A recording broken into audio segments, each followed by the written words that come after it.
The Sugarcubes existed from 1986 to 1992, and they were the best known musical act from Iceland right up until the point when their lead singer Björk went solo and completely eclipsed the original band. It wasn't Björk's first band, but it was the first with international success, and they released 3 albums.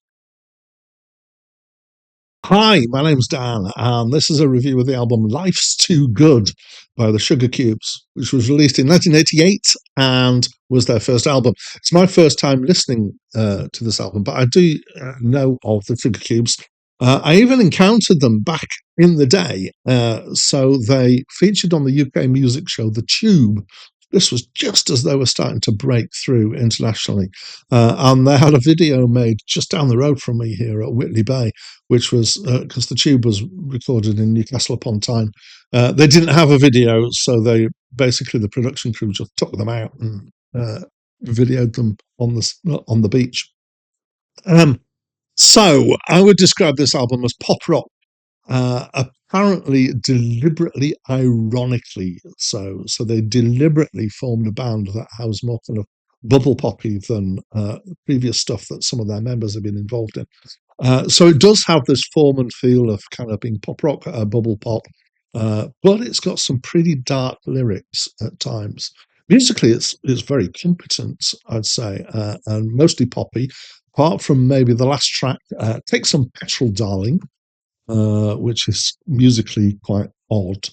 The rest of it's fairly straightforward, from kind of new wave post-punk, kind of upfront, bouncy, to kind of more rockabilly even in one track. About 3/4 of this is fronted by Björk or Björk, however you like to pronounce it. I think it's technically Björk. And it's got her unusual and very attention-grabbing voice, which is nice. I've always liked her voice, and the kind of quirky quality of her voice, I think, was very much part of why the Sugarcubes got attention. Also, the very kind of accessible musicality of it. The other 1/4 is Einar Ön, who is also their trumpeter. Probably pronounced that wrong.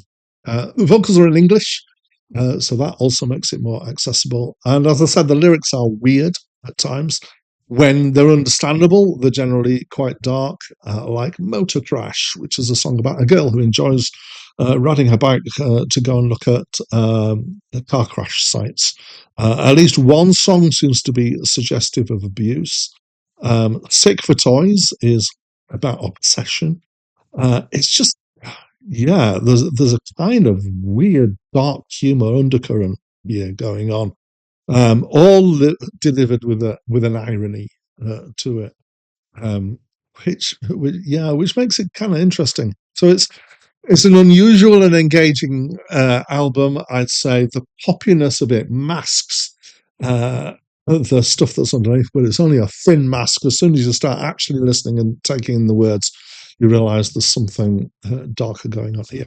I enjoyed it musically and somewhat lyrically. There are times when it feels a bit uncomfortable, I would say. But so maybe lyrically I was more intrigued than would say it's kind of enjoyment kind of feel. Definitely engaging. So I like it. I like it quite a lot. But that's just what I think. And I'd love to know what you think of this album. So will you let me know that, please, by leaving me a comment? But that's it from me for now.